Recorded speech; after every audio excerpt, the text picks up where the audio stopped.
This is the Sons of UCF podcast, your place for UCF sports talk year-round. Now, here is Adam and Mike. Well, hello out there, everybody. It is the Sons of UCF. This is the 136th episode of said Sons of UCF. My name is Adam. And as always, your favorite guy in the world, Mr. UCF Mike, is back for another week with me as always. Michael, greetings, my friend. How are you? Fantastic. We just got done with another great interview to add to our library. I know people think we've been getting lazy the last couple of weeks, just doing reruns, but we got a fresh one for you this week. I think everybody's going to really love it, and I'm ready to kick off the rest of the show. Have we been accused of being lazy? I haven't seen that. Are we lazy? I think we've accused ourselves of being. Well, lazy. I mean, that's accurate, obviously. But yeah, you'll enjoy the one tonight, and you'll enjoy hopefully the whole show. So let me give you a quick little rundown. Obviously, Cal of the Week is here as always. We'll go through our big three, and it'll be kind of recruiting focused. So more to come on that. Stay tuned. And then we got some headlines off the top, Bounce House Weekend, donations, college football playoff nonsense. We have all that. But our special guest this week is former UCF running back Ronnie Weaver Jr. If you're a lifelong Knight fan, that name definitely rings a bell for you. If you're not, he had a really interesting career, Mike. When you and I did the research, he split a lot of carries with different running backs and names that you all know out there. And they all each kind of had their one season where they went off, and he was a part of some really big, important moments of UCF history. So I think you'll enjoy listening to Ronnie Weaver Jr., Mike. He was great to catch up with. Yeah, he's a gentleman and a scholar. Great guy. I really enjoyed talking to him. And it was a weird time because you're coming off Kevin Smith where he's getting, 380 carries by himself one year. Seems like he's the only guy who gets the ball. And then you get three guys to split the carries with Weaver and Bryn Harvey and Latavius Murray. We were spoiled in the backfield. We had other running backs on those rosters that were pretty good running backs that never even got to get the ball. You're talking about Jonathan Davis and guys like that. So he is a big part of our history, man. It was good to catch up with him. A cool story, too. People may not know he was a walk-on initially and earned a scholarship and battled some time on special teams. And even after he had some big seasons, still went back and played a big role in special teams because they asked him to. And the cool thing about him, Mike, is I think we came up with a nice idea for him to get some payback for Latavius Murray's NFL career. So stay tuned to see if we can make that happen. But let's start off with the biggest news coming in and around the UCF sports scene. Again, all sports are pretty much coming to a halt right now. Some ladies from the track and field team are still involved and active in potentially Olympic qualifying, Mike, so that'll be fun to watch, and we'll keep an eye on that as it progresses. But probably the biggest news this weekend was Bounce House Weekend, which is what the UCF football staff labeled the recruiting trips this weekend. Mike, all told, I think I read or heard someplace that was 33 kids were on campus in some form or fashion over that Friday, Saturday, Sunday period in what was Bounce House Weekend. What's interesting, though, Mike, is a lot of people are kind of, frustrated, but, I think there was a big boom watch coming from Malzahn's Twitter, and nothing kind of materialized, but you're hearing some kids did commit, and maybe some more are coming, but overall, Mike, Bounce House Weekend, what are your impressions on what you heard and what you're able to read so far about how the event went? No booms? I mean, that's everybody's first reaction, but there are word out there that there's at least three guys that are saying they're going to commit, maybe even more. So you're talking about 33 kids on campus. We can't sign all 33 of these guys. It's impossible. It goes over the scholarship limits. You're thinking out of this weekend alone, if you get 5 or 6 of these guys, that's a very good weekend. And these are the top players we wanted. The top players we're going after, all on campus at the same time. And high-profile players, guys that are deciding between us and Alabama and Clemson and Ohio State and Notre Dame, the big boys of college football. Now we're included in that list. These guys are taking visits here. They're getting to see what the campus is all about. They're getting to learn from the coaches and the players that are here already and see it for themselves, which is great for us. But, we're one day removed now from the weekend. These kids are making the decision that's going to affect their life for the next few years. I mean, I guess the transfer portal you can say for a year, but at least their college career starts with whatever decision they make coming up. And you can't blame them for wanting to take all their visits. So if they had UCF lined up this weekend and they're going to see Alabama next weekend, they're going to see Florida next weekend, whatever it is, they're going to give those other teams the same opportunity. Hopefully our guys made that impression on them where they're going to come back and say, you know what, UCF is the place for me. So we didn't get a boom yet, only one day removed. We may hear a boom once or twice later on this week. We may not hear for a couple of weeks. Signing day is not until, what, February? That's the second signing day? Where's the first signing day? And there's an earlier one now, right? It's in December maybe or something? Yeah, December. So, I mean, that's a long way to go. Even if we were to get 2 or 3 booms today, that doesn't actually mean that those guys are locked in for us anyway. So, yeah, I'll take the booms today. I'll take them next week. I'll take them next month. Doesn't really matter until signing day. Well, again, a lot of this was also just about, I think Gus and the new staff just making their impression, kind of letting everyone know that they're here, building these relationships, putting on these kind of events. Whether or not it nets them a bunch of recruits this time around, like you said, time will only tell on that. But it kind of establishes who they are and what they're going to be about. They're going to be a player. They're gonna have these kids on campus. They're going to get these kids to actually show up on campus, which isn't something that happened before. Mike, you're seeing some of these kids, and to your point, you're seeing they're at UCF this weekend. Then they're going to go to Clemson. Then they're going to go to Alabama. Then they have something playing with Georgia Tech. Then they're going to Tennessee. Then they're going to Georgia. Right. I mean, you're seeing our name, thrown about with a lot of these kids where I'm not sure that was always happening in the past. I think obviously the winning streak helped a lot of that, but I think the Gus cachet is helping. I think, getting this established as UCF's going to be a player in the recruiting space. And this is a journey, right? It's not going to be a sprint. It's going to be a marathon in some respects, right? You're going to have to forge these relationships to maybe you don't get the kid this year, but you get the kid from that school next year. And so some of that sets up. But like you said, there are rumors that booms are coming. Obviously, we already have a couple of kids who committed. Thomas Castellanos and Miguel Malandano already committed. One of Maldonado's teammates, Keenis Thompson, is a big D end. He's somebody that UCF's high on right now, and they think they have a good shot at. They had 2 corners, 2 DBs, Cam Miller and Nakai Martinez in. Those are guys people want. We're in the mix for a couple of running backs out there as well. So, it's going to be a long game. I think UCF getting on the radar of these kids, getting them to campus, letting them kind of see the coaching staff. Mike, did you see the video of T. Will out there with I assume it's a freestyle rap he had in front of the team? I did. I told you he was going to do that last week. He's going to come up with some lyrics for these guys, and he did. He delivered with that. I loved it. And that was actually the second best singing performance I saw from our coaching staff. Because did you see Herb Hand? I did see Herb. Baby got back. He brought the thunder on that one. And just videos like that getting out there is great for us too. Okay, because these kids are coming in here, even if they're not committing all of them, they're putting out this stuff, and kids that are going to be visiting us in the next few weeks, they're seeing these things too. And they're getting to know these guys. They're going to say, hey, UCF has a couple coaches down there that look like they're fun guys to play for. I want to get down there and check them out too. So all the stuff coming out of campus this weekend is great for our recruiting. And let's not forget, kids were not allowed on campuses officially for the last, 15, 16 months, Mike? So this is the first time a lot of these kids are getting a chance to get out, get trips, and go through the recruiting process. And let's be real, it's exciting, right? Like if you're a 17, 18-year-old kid and you got a bunch of colleges who want you to go play for them and you get a chance to go around and see a bunch of these campuses and, get treated like a rock star for a weekend, that's probably some of these kids are all going to relish and all take the opportunity. So it shouldn't be super surprising that someone didn't commit on the spot. Sometimes those are the worst commitments anyway, right? Because those are just emotional commitments. This is great. I love it here. And then next week they go to Georgia and they love it there too. So, we'll see what it bodes. I think there are people, and this is what we worried about, Mike, is, Gus set the expectation level pretty high early on. And you've talked about this on the show, like what's going to happen after our first loss and what's going to happen after our second loss ever. And because we're going to lose games at some point, right? And so here we are now, one weekend, and we didn't get all the 5 stars. And there's a lot of people out there upset or disappointed or frustrated. So curious to see how the fan base will react, because obviously Gus has put the bar pretty high. And now he's got tough expectations to live up to. 33 kids, I think 18 or 13 of them were official visits. The other ones unofficial visits. I mean, these kids are going to come back again. These kids are going to come back during the season. They're going to see the atmosphere of a game day on campus. Maybe they come back for the Boise State game. Maybe they come back for the Cal game. Maybe they come back on a Friday night against Memphis. They're going to see that place rocking. They're going to get to hang out with the coaching staff again.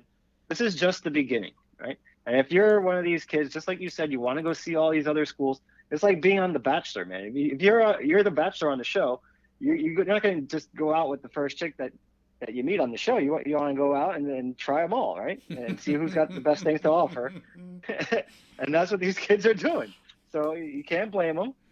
Just let them go out and see. And sometimes when they go to these other schools, it'll make them realize that UCF is actually the right decision for them for whatever reason. So I'm not scared. I think we're going to still land a couple of them from this weekend, whether it's today or whether it's a couple weeks down the road.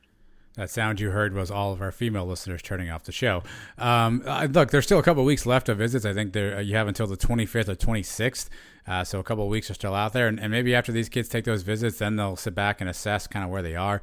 I think it's just a different kind of recruiting cycle right now. So I think everybody, the Aaron Rodgers message is RELAX, relax. Obviously we're getting our name in there for talent. Hopefully we're able to seal the deal on a bunch of these guys. But I think Gus has done a nice job of identifying players. Obviously the transfer portal's played out really well. So while maybe the booms didn't come as ferociously as we thought they would out of the weekend, sounds like we have some boomage to come. So I think all in all, Mike, you got if you're a UCF football fan and you have a good sense about what's happening around here, I think you have to feel really good about where we are. And I think you're going to trust that the booms are going to show up here in short order. The booms will be here. Here come the booms. When, I can't promise you exactly, but they will be here. We're going to fill up this class, and it's not something to be concerned about. Not over one weekend. We got a long way to go. We did get one big boom, Mike, over the weekend, but a different kind of boom, and something that I don't know if you inspired this to take place. I know you took credit for it, so I'll give it to you. Something that, perhaps if you listen to the Suns UCF Live, then maybe one or two of our former alumni did. But news this week, Mike, that Latavius Murray and Blake Bortles are combining on a $500,000 gift to UCF, a donation to help support the sports medicine program. And when that gift is ready, and I guess when the upgrades are made or whatever the money is going to, it'll henceforth be known as the Bortles Murray Athletic Training Room, Mike. So I guess maybe a first time, at least in the football program, that we've seen big time donations from alumni and NFL guys, Mike. Blake Bortles and Latavius Murray, hopefully the first of many guys who are going to come back and get back to the program. That's right. I already did take credit for this on Twitter last week. When I saw the news, it's exactly what I said. Some of our biggest alumni, our richest alumni, millionaires, are guys that came from the football program that got to have great NFL careers. Guys, Brandon Marshall, Asante Samuel, now Blake Bortles, Latavius Murray. These guys have money, and they love to give back to the school, and that's a great thing because the school did so much for them. Now they're giving back, and I love it. I hope they continue to do it. I hope we see more guys do it. And we've seen a lot of guys back on campus now in the last few weeks. So Marshall was back on campus. I heard Asante Samuel was back on campus, talking to the players, talking to the recruits. They're doing their part. If they can throw some money here to help out the athletics facilities, then that's a great thing too.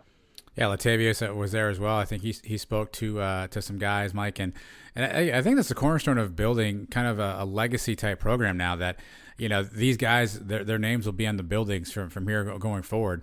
And as these high school guys are touring the buildings, they're going to see Bortles, Murray, and they're going to go, oh yeah, those are two greats. And hopefully you're going to see more guys. You're going to see more names on there, Mike. I think this helps build kind of the legacy of the program when the guys are able to come back and they're in a position financially that they can donate. And you said that there's still plenty of guys out there that can still get involved. Obviously everyone's finances are different and everyone has a different financial structure and what they want to build. But, we've got a lot of good guys out there, Mike. And I think it's a really good first step. I don't know if this is Mohajir reaching out to these guys, if this is these guys kind of calling on their own. I'm curious to see how that went down, because obviously we never saw anything like this during the Danny White day. So I'd love to know the backstory and how it came about. But all in all, it's great news for the program. Really awesome of Latavius and Blake to do this. Obviously shows how much they care about UCF and shows how much they care about the program. And hopefully it inspires a couple other guys to maybe open their checkbooks and do the same. That's right. It's great when we have guys like Wayne Dench that donates all the money he does, and Roth. Those are great, and we'll take every dollar they want to give us.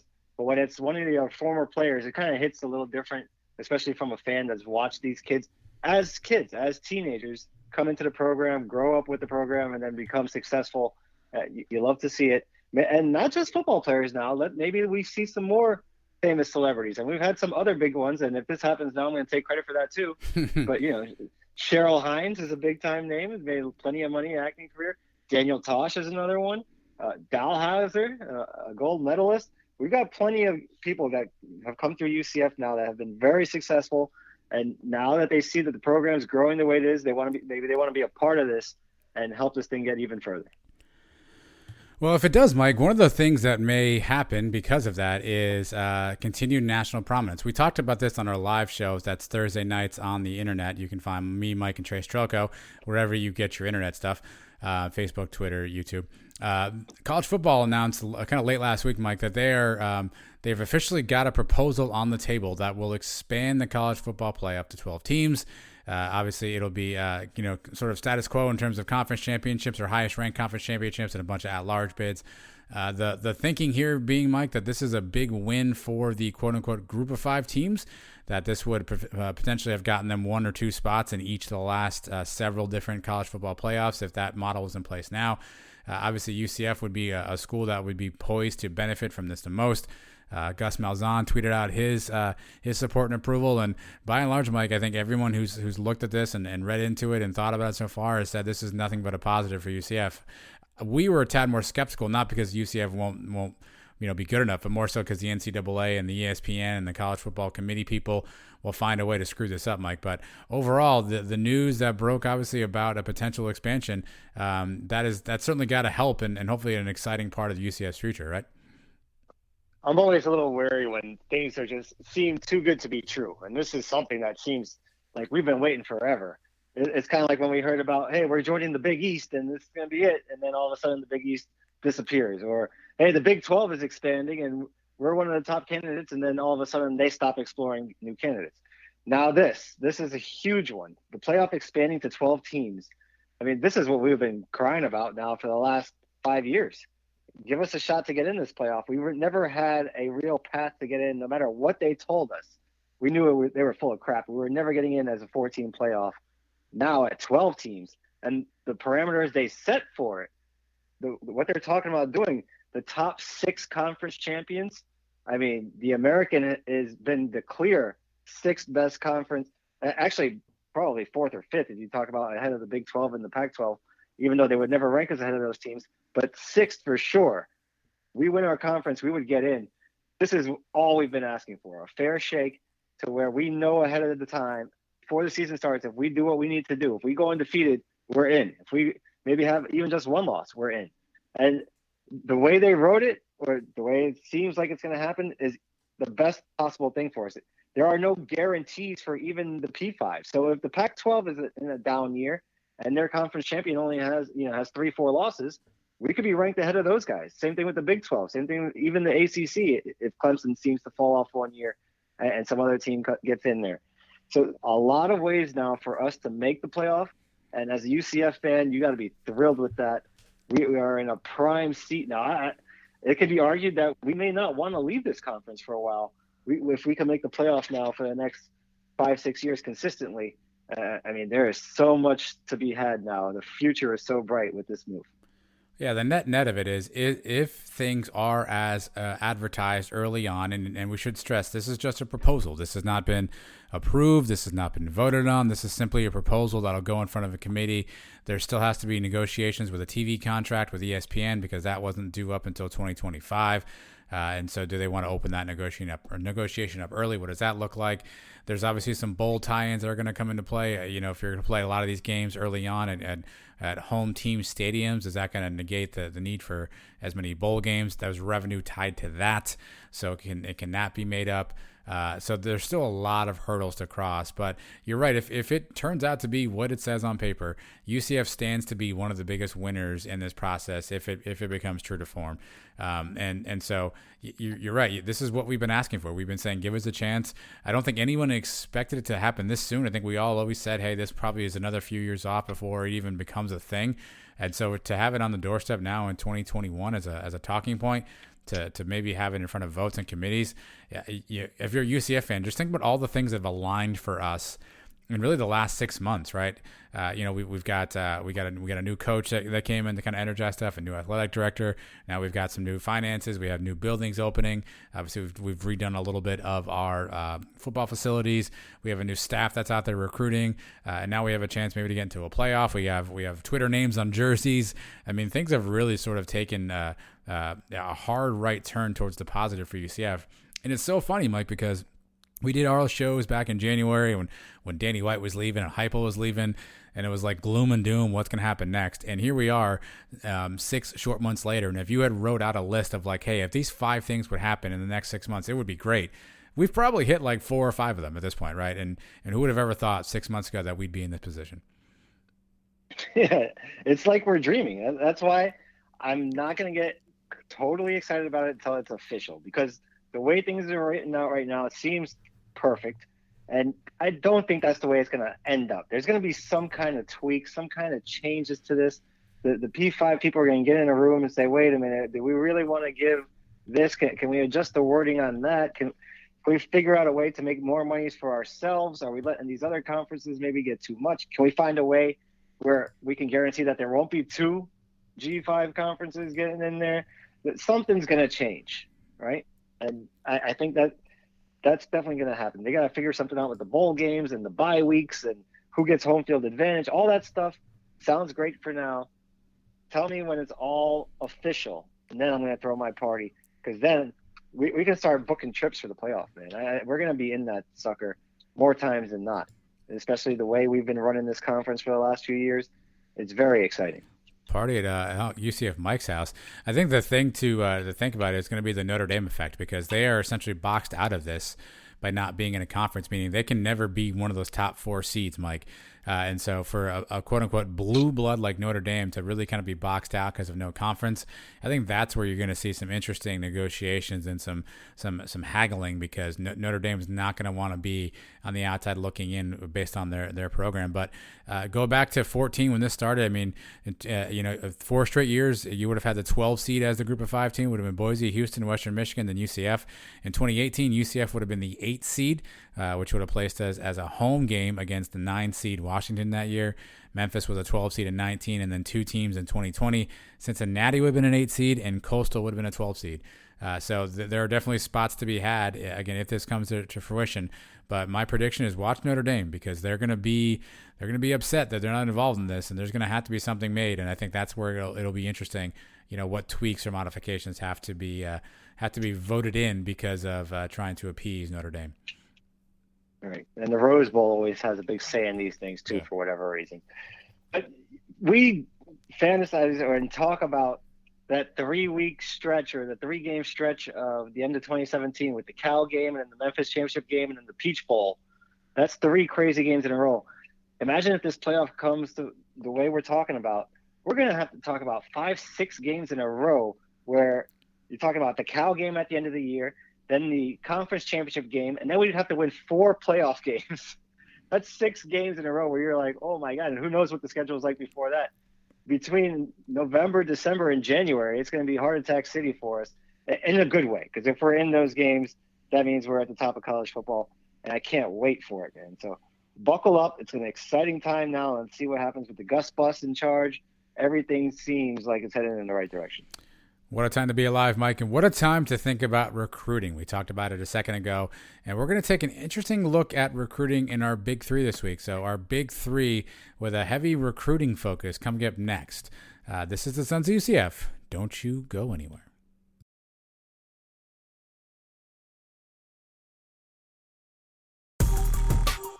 This is UCF Athletic Director Terry Mohajir, and in my spare time when I'm not on TikTok, I'm listening to Adam and Mike on the Sons of UCF. Go Knights and charge on.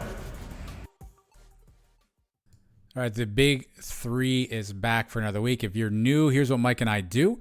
We have a topic, and then we each get to pick 3, our top 3, our best 3, our favorite 3 for this particular category. Anybody can do 4. That's really easy. Not many people can do 3. That's why it's the Big 3. And this week's topic, Mike, is all about recruiting. And our topic would be the Big 3 selling points or reasons why a high school kid, or whatever you want to call it, would go to UCF. So the big 3 recruiting selling points to come to UCF. Here's how we're going to do this. We're going to go draft style again this week, which means somebody will get first pick, the next 2, and then we'll go all the way until we get to each of us having a list of 3. We can obviously not pick the same thing somebody else picks. So if you want your selection, you have to get it in there quickly. An order is determined by the fan vote. So we put these big 3s out on the internet. Last week's, Mike, was big 3 home and home series we'd like to see based on just any factor we want it.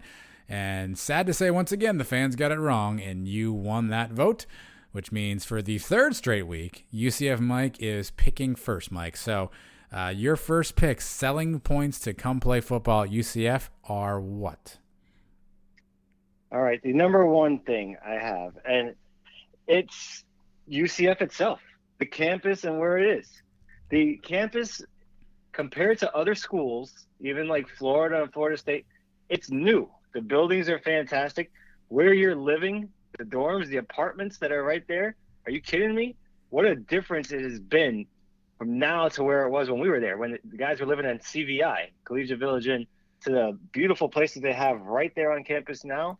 The athletic village, where you are steps away from your practice fields and the food and the training and all. Everything is right there. The way it's set up is perfect. You're right in the middle of Florida. Being in Orlando, you are, no matter if you're a Florida kid, you're 3 hours, maybe 4 hours tops from any other place in Florida. And your family can come watch you play there in Orlando. The weather is great. You're not freezing. You're not going up to Notre Dame or Ohio State where 3-4 months out of the year you can't even step outside because it's snowing. The city of Orlando itself is incredible. You get the best of both worlds. You get the college town around UCF campus, where you get the bars and you get the parties at the apartments and all that. And then you also have downtown, where it's more of a big city style. You don't get that in every college town. You get other things like the theme parks, the Universal Studios, Disney. How about the job opportunities living in Orlando? This is all just one category still, by the way? This is all just That's one? Right. Okay. The campus and right, you've named like the 10, campus and where it's located is one spot, one big thing. University of Central Florida itself and where it's at.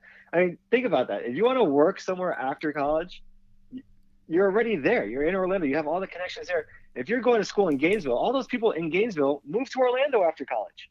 Nobody ever goes from Orlando to Gainesville after they graduate. Nobody. So just where you're at and where you're living is the number one selling point for me. Okay. So I put down for Mike's number one, UCF/Orlando. I think that's a fair representation. I feel like he named like 12 things there, but that's fine. I wrote down campus/location. Okay. All right. Well, that's Mike's overall number one pick, top seed. My number one pick, Mike, I wrote down innovation/creativity. If you think about all the things that the football program has done over the past, 5-6 years, they've been on the cutting edge of a lot of cool things. And while other schools do some of this stuff too, where are you going to get all of it in one package, Mike? The uniform combinations, I know for a lot of people it seems silly. I know you're a Yankees fan. It's 2 uniforms. That's all you need. But kids these days love the uniform stuff. They have all the different combinations between the pewter, the silver, the gold, the black, the white. Then we throw in the space uniforms, which year over year continue to win awards for uniforms. It's probably not a coincidence, Mike, that in the photo shoots this past week when kids are on campus, most of them are wearing the space uniforms in those photo shoots. So you've got the uniform creativity.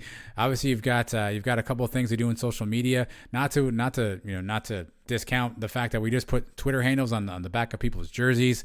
That UCF has been forward thinking in terms of how name, image, and likeness is going to play out. So I think you got innovation there. Think about what they do with Nightflix, Mike, and all the different behind the Quest episodes, all that stuff. I mean, there's so much good content out there on social media. UCF football is super active on social media. Gus Malzahn's throwing billboards up all over the greater Southeast, proclaiming it the place of the future of college football. You've got facilities we're continuing to build. Everyone's got the bigger the better. UCF's thinking about building a lazy river and a recovery cove situation. Obviously, there's already a pool right there on campus, and so you've got facilities that are continuing to get better. I think UCF one of the first, if not one of the only schools with on-field cabanas. So fans are literally that close to you. And where else can you hear reservation for 6 in the cabanas? You're not hearing that at Ohio State. You're not hearing that at Tennessee. You're only hearing that stuff at UCF. So I think the innovation and the creativity that the athletic department and the football program have shown. Again, you can go and get cool uniforms someplace, and you may be able to go and get a good social media team. But where are you going to find all these things together in the same spot? So my number one pick is innovation and creativity is the reason you want to come to UCF. All right, that's a good one. We are the it school of our time right now. It was Miami back in the 80s and 90s. Everybody wanted to be a part of that. It was Oregon in the early 2000s. They were the cool school with the cool uniforms. Everybody wanted to be a part of that. And now I think UCF has stepped up in those last few years with everything you just mentioned to be that it school. All right, so I get the next pick on the sort of the wraparound here. So my first pick of the second round, Mike, I'm going to go the ability to play in New Year's Six bowl games. And while certainly you can play New Year's Six bowl games in any school, at UCF, if you come to UCF and you take care of business, meaning you win all, if not most of your games, you're going to put yourself in the driver's seat to play in a New Year's Six bowl every single season. Obviously, things may change if the bowl stuff does get modified, and we'll worry about that when we get there. But for right now, Mike, if you're in UCF this year or next year and you come here and you win all your games, you play and take care of business, you're going to get a shot at a New Year's Six bowl. And I can't say that's going to happen everywhere, right? Because you can be a two-loss SEC team and be playing in the Meineke Car Care Bowl, right? You can be a two-loss Big Ten team and be at the Valero Alamo Bowl, right?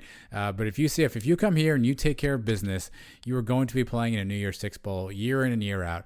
And I don't know if too many schools can really say that with that much confidence. Every school has the avenue to potentially get there, but I think UCF's shown the history, they've shown the blueprint, they've shown the model to how to do it, and there's a path to get there, and it's simple. Take care of business, and you're there. So I think the ability to play New Year's Six bowl games, the fact that we've already been to 3 and 1-2 in sort of the short time that we've been eligible for that stuff, I think bodes for how easy it can be if you take care of business. So number 2 for me, the ability to play in New Year's Six bowl games and why you want to come to UCF.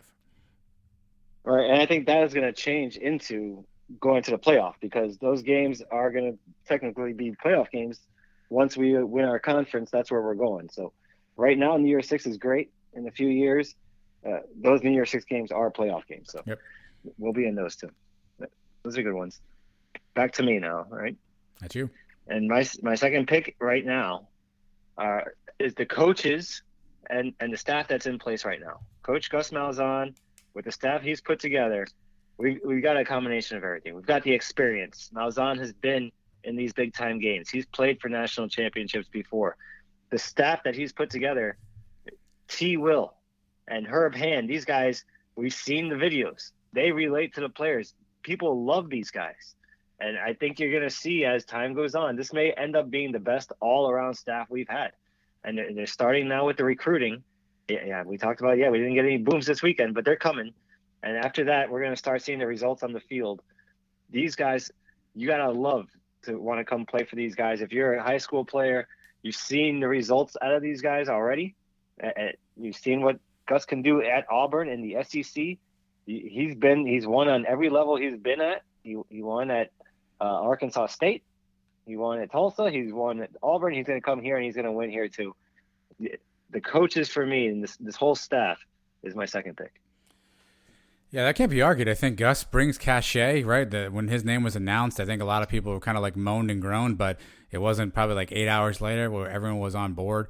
And the more you've got to know his coaching staff, the more you fall in love with guys like T. Will, guys like Herb Hand. You see these guys and their personality. You see kind of the young energy. Kareem Reed has been a great addition to the staff and bringing back some of that UCF tradition and legacy, helping with recruiting. So you're seeing a lot of that stuff together. And strength conditioning, obviously Coach Dawson has been someone whose name has come up pretty much in every press conference that we heard sort of in the spring season. So guys can come to UCF and know they're going to get their body right. They're going to get in great shape. They're going to be, fast and quick and physical. So far, now again, they haven't coached a game yet, so we don't want to anoint them too soon. But I think you're right. The potential is there for this to be a home run staff.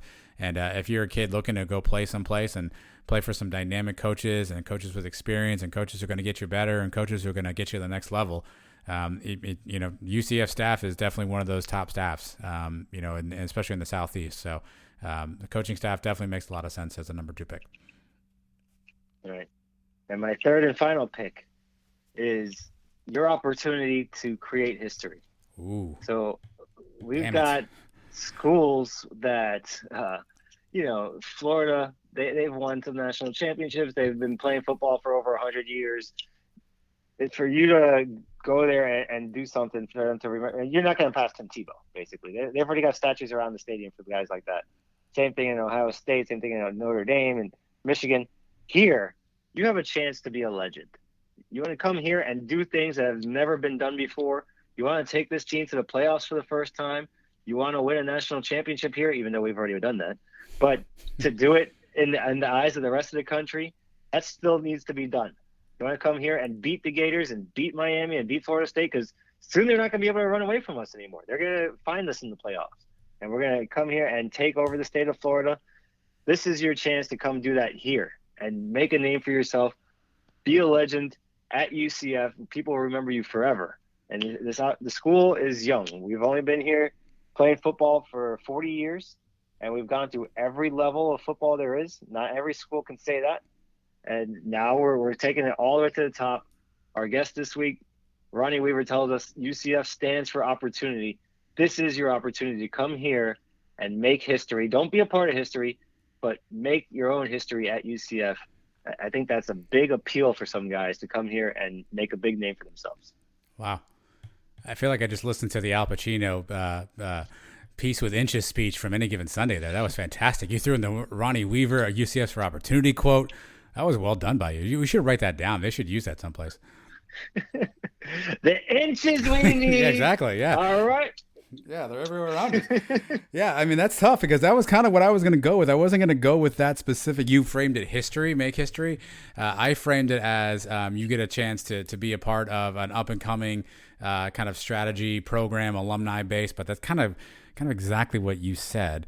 And so you've taken a lot of mine. I had like even money. You were going to put girls on your list at some point. So I figured I would have an easy gimme here somewhere, but you didn't go with girls, which leaves me to maybe go with girls, which I don't know if I want to do that.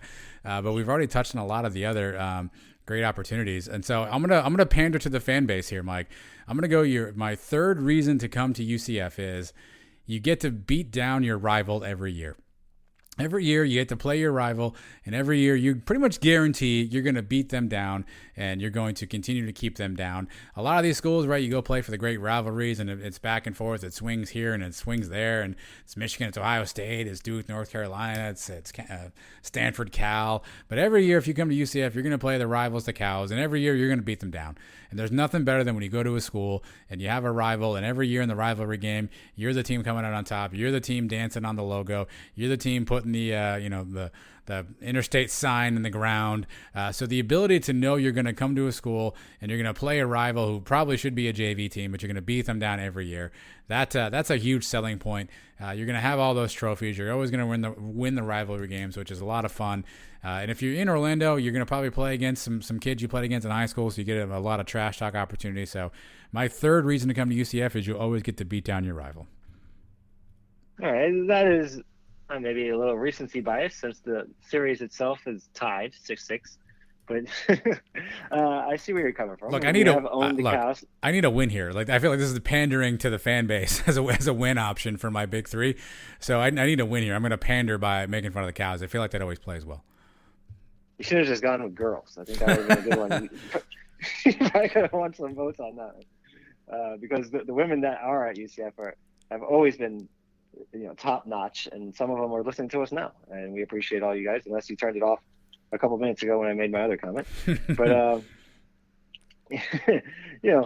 beating the Cows has become a yearly honor that we've enjoyed for the last few years, and we look forward to keeping it going. But there comes a little pressure with that now. You don't want to be that one class that loses to the Cows now. They have that thing going for them, where come here and be the year that beats UCF, which hasn't happened in a while. Which, like when we finally beat them for the first time, it was a big deal for us. When they finally beat us again, if that ever happens, that'll be a huge deal for them. That day I am not looking forward to. Again, I need some votes here. So here are our lists again. If you were scoring, Mike's big three in order. Number one seed was campus location. Number two was coaches and the coaching staff. And number 3 was the chance to be a history maker. My list, number 1 was innovation and creativity. Number 2, New Year's Six Bowl / potential playoffs if that ever comes around.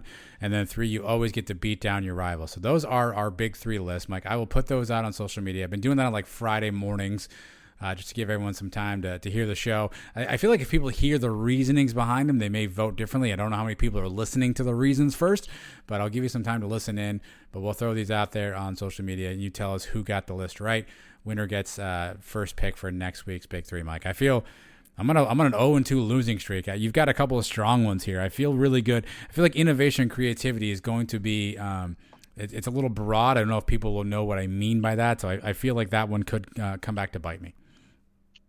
I feel like I'm going to beat you down like we beat down the Cows every week again on this one. This week's vote was a lot closer than last week's, I think, right? I didn't see the final total. Yeah, I think that actually, I think last week's. 40. Yeah, I think last week's actually was. I think you beat me by more this past week than you did during week 1. Oh, really? I think so. All right. Once I started losing, I stopped paying attention. All right. So we'll see. You know, the people, UCF fans are tricky. When you think they're going to zig, they zag. So who knows? Well, who knows what'll happen, Mike? But one thing I do know is our guest coming up after this break is just a great all-around player, a great story, just a good dude overall, and somebody that's easy to root for. And we're glad he was able to join us, and even more glad that he played for UCF. So stick around and catch up with one of the best ones to play UCF, and one of the best stories of UCF. Don't go anywhere. Sons of UCF returns right after this.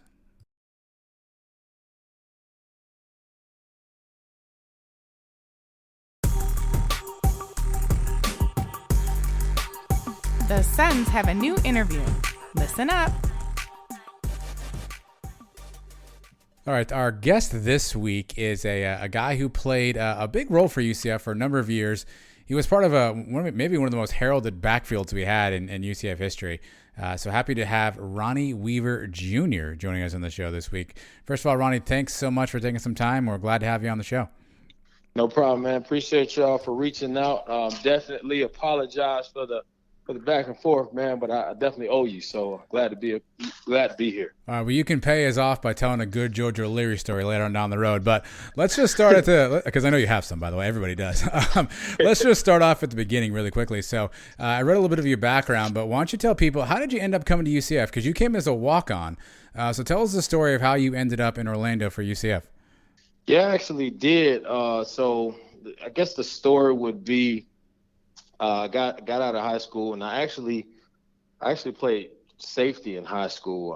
I graduated from Vero Beach High School, kind of grew up further South Florida, kind of Vero Beach, Fort Lauderdale area, and then we transitioned up to Vero Beach. And I played safety all the way through high school. Funny story that Derek called me, who was actually at UCF during the same time frame period. He and I would go back and forth, being number 1 and number 2 ranked safety in the Treasure Coast, because he went to Fort Pierce Central High School. And so throughout my freshman, sophomore, and junior year of high school, we were ranked back and forth number 1 and number 2 safeties in the area.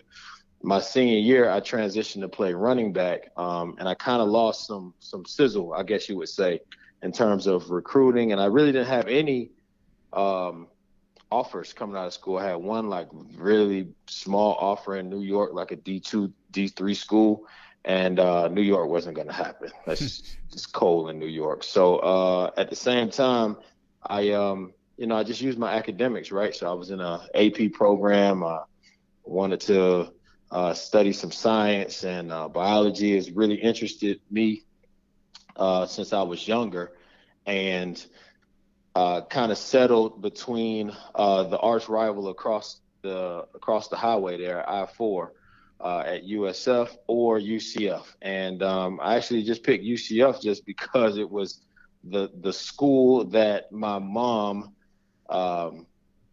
liked the least. And I just kind of went against the grain there. She wanted me to go to USF. I was like, yeah, let me go to UCF and see what I can do here.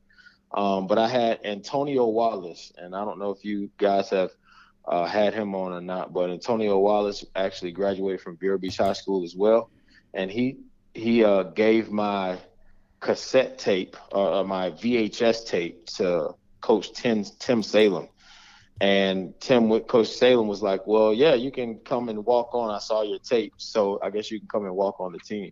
And that's kind of how I got my opportunity through Antonio Wallace and Coach Tim Salem to get an opportunity to walk on. So it was just history from there. But it was really I wouldn't say a fluke decision. It was calculated, but it was just an opportunity for me to go somewhere different from where my family knew of, and kind of make a name for myself and forge a new path, so to speak.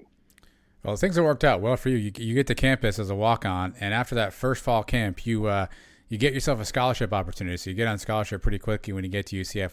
Why do you think you earned that opportunity? What did you do in that first fall camp you think that stood out to the coaching staff? I'll be honest with you. I really didn't leave the practice facility. They kind of just kept having to deal with me. I was kind of always around. I was always early. I think I stood out in terms of my ability to pick up the playbook, but that's, we kind of ran a similar offense when I did play offense in high school. So the concepts weren't difficult for me to pick up. And I just ran really, really hard. I had nothing to lose. It was just really the only opportunity and the shot that I had, because I really didn't have a lot of money to go to school. So I was going to have to end up either taking out loans or somehow trying to figure it out to stay at UCF. And really the scholarship was my best. I wouldn't say the only opportunity, but it really was my best shot to stay at UCF in an efficient manner. And I just put everything I had into it, right? So I just really stayed up all night, studied, slept as much as I could, and was really at the facility 24/7, trying to be in everybody's faces and just really be a hard-nosed runner and learn as quickly as I could. So during that first year, you got to learn watching probably the best running back in UCF history, Kevin Smith, especially in that season. What was it like? What did you learn from Kevin watching him that year? So what was wild with Kevin, right? So I think the spring when I came up and visited UCF, Kevin wasn't playing. I think he had hurt his shoulder or something like that. So he wasn't playing. So I didn't really know how good Smitty was. Like I didn't really know. I didn't understand the gravity of who I was coming to play with. So I was like, all right, well, cool. I can play with these cats. And then he gets in the fall camp and he starts gliding through the defense. And like we got some, really big guys at that time. Defense was stout. Defense was great, very fast. We had some 10-year safeties, and he's like slicing the whole defense up. I was like, oh man, this dude is for real.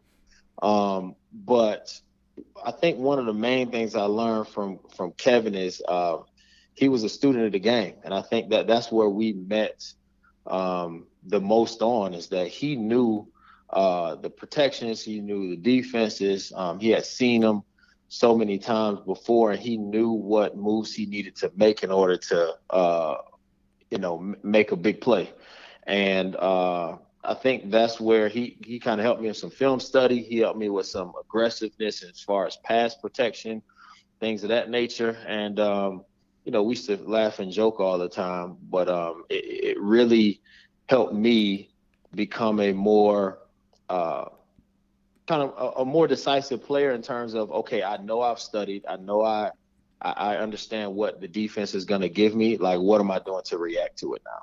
So that's where he really shed some light on my career, and I definitely appreciate it. I mean, he would come back to games and say, hey, man, you need to hit the cutback when the safety comes over top. So he would give us little notes on the sideline and give us little tips at practice, because he had seen it 1,000 times, and he was a rock star, man. So I definitely appreciate it. That must have been a cool season to be a part of anyway, just because it's a new stadium. We got some Texas coming in. There's some other big games. We go to the Liberty Bowl at the end of the year. We lose that game. Do you get to travel to that game? I travel every game, every away game, and didn't play a lick. I was on the sideline the entire season, but it was a great experience, right? I think And I don't know if y'all have gotten this story or not, but like, Coach O'Leary has this thing to where the bus leaves at a certain time, but you need to be at the bus before the certain time. So on game days, it's 30 minutes early. Every time else during the week, it will be 15 minutes early. But on game days, it's an unwritten rule that was 30 minutes early. Me being a freshman and a walk-on, I didn't realize that it was 30 minutes early. So our first away game, which would have been, I think it was NC State at that point, I'm basically late to the bus as being a first-time traveling walk-on guy. And at one of our bigger games that year, and I'm late getting to the bus, and Coach Salem let me have it, and all the rest of the running backs let me have it. But I didn't really understand what was going on. But I traveled to every game, including the game at Mississippi State where it was like 12 degrees outside, and we ended up breaking out the one, I guess, windbreaker jacket we had with that and the equipment staff. So it was a very interesting time to be around UCF. A lot of great memories from that first season. I learned a whole lot from just the whole staff that was there, the players, everybody. So they let you actually go to the NC State game, or you were late and you couldn't make the trip? So I actually went to the NC State game. So I was actually after preseason camp, I was actually number 2 on the depth chart, and Kevin Smith had hurt his ankle like right before the game, maybe like a week or two before the game, but we had both had gotten ankle injuries. I had like a high ankle sprain. Kevin had like an ankle and a kind of a shoulder he was dealing with. And there was very much a potential that I was going to play that game because, Philip Smith and I were basically going back and forth with number 2 reps on the depth chart. Kevin was obviously still starting, but I traveled and dressed and actually dressed for every game in the anticipation that I potentially may have to go into the game, which was nerve-wracking in itself. But I had a lot of guys that played with me, and we were all freshmen at that point. Kamar Aiken, Derek Hallman, Lawrence Young. We were all kind of playing in and around that time frame as freshmen. So if I had to go in, I had some support. But there was definitely a potential I could have gotten in the game. But after the first run, he, I think, breaks an 80-yard run. I was like, yeah, I don't think I'm getting in this one. Well, obviously that season ends and 2008 comes around. Kevin's gone, but kind of a 3-headed monster emerged at UCF. So it was you, Bryn Harvey, Latavius Murray, all young guys, all competing and fighting. What was that like for you? Take us back to that time in that running back room. How much did the 3 of you guys kind of push each other? How much did that competition make you a better overall player? Oh yeah, we fought. I guess we had friendly fights, I guess you would call it. But we really pushed each other the entire season. We didn't really recognize internally, I guess, the whole 3-headed monster deal. I mean, it sounded real good in the newspaper when folks were covering it and things of that nature. But we all had our own kind of sauce we would bring to the party, I guess you would say. And it was interesting to learn from those guys. Again, we were all super young, not a whole lot of playing experience during that time frame. And we really just had the opportunity to go out, see what worked, see what didn't work. We had some successes. I mean, we had some failures, but I think most of all, we had some lessons that we could take from each other, from watching film, breaking down things.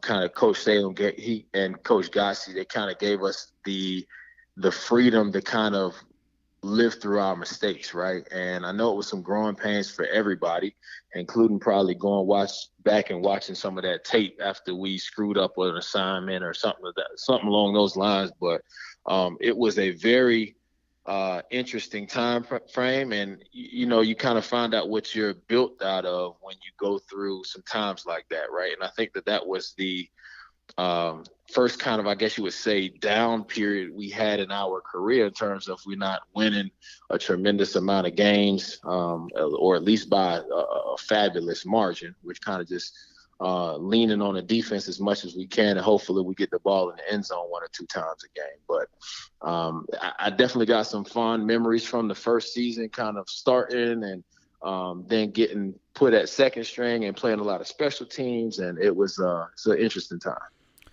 Well, the other interesting kind of carousel you faced, particularly in that next year, was a lot of change of quarterback. You had Greco, you had Calabrese.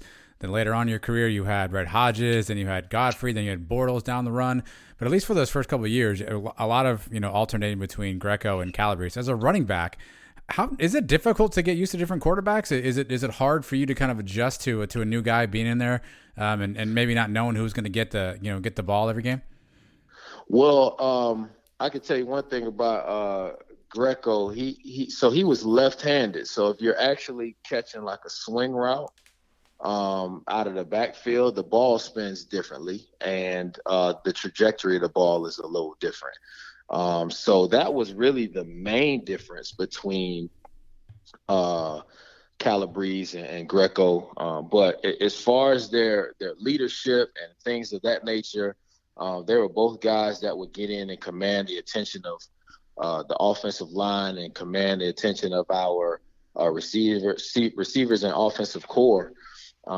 It was interesting in the fact that sometimes you didn't know who was really starting and what type of offense we would run, because we could kind of see the difference in opening up the offense when Mike got in, who was a little bit more mobile type guy, and when Calabrese got in, we would do more drop back pass. But for us, I mean, we're going to run the same type of plays. It just kind of depends on who's handing off the ball. So as long as they get it in the breadbasket, we're in good shape.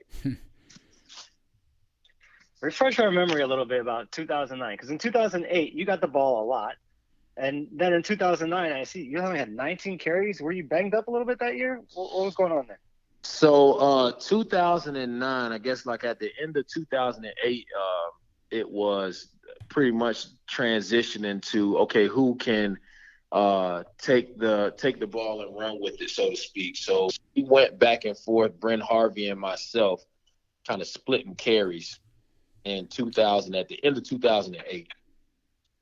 2009 came about, and we were at a point to where I was playing a lot of special teams. I basically was, and I actually won in 2009 Special Teams Player of the Year for UCF that year in 2009. I think we went to the St. Pete Bowl, or I don't know if it was called a St. Pete Bowl at that point. Yeah, it was called St. Pete Bowl. So we go to St. Pete Bowl. At the end of the year, I broke my shoulder at the end of the year, probably like 1 or 2 games before the end of the year. But I played the special teams that entire year. When we were playing Houston, I had a huge fumble that I think I caused at Houston, and got some fumble recoveries. I basically went back to my safety tactics at that point, right? So like playing special teams and just the continued effort, I was used to it, right? From playing safety in high school and just showing tremendous effort and enthusiasm when I was, trying to get the scholarship initially as a walk-on. It was really the same mindset for me. So I took pride in kind of being one of the catalysts of the special teams unit that year. And basically that was what Coach O'Leary and Coach Salem and all the coaches that asked me to do. So I was like, well, look, if that's my role on the team this year, I'm fine with it. And I kind of made the best out of it. And really, my defensive stats probably that year is probably better than my offensive stats through that year. But I mean, it was fun. It allowed me to study more. I actually bulked up a lot.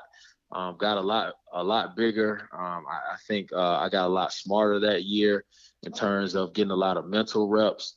My body recovered quite a bit just from continuous couple years of banging at being a running back, and then I can kind of deliver some punishment as playing special teams and flying down the field going to tackle people. But it was interesting, and it was fun to play on special teams, and we had a real cool group of guys that was a part of that unit. that season kind of gets forgot about, I think, a little bit. We kind of lost the first couple of conference games early, all right, to Southern Miss and East Carolina. But then, we have some pretty big wins there. The comeback against Marshall at home was a big one. And then the Houston game that you mentioned, the first time we ever beat a ranked opponent. Which one of those wins stands out to you the most? I would definitely have to say Houston. First of all, I don't know who decided to wear black jerseys at a 12 o'clock game, but it was scorching hot outside. We played at 12. The game was rocking. It was an exciting time frame.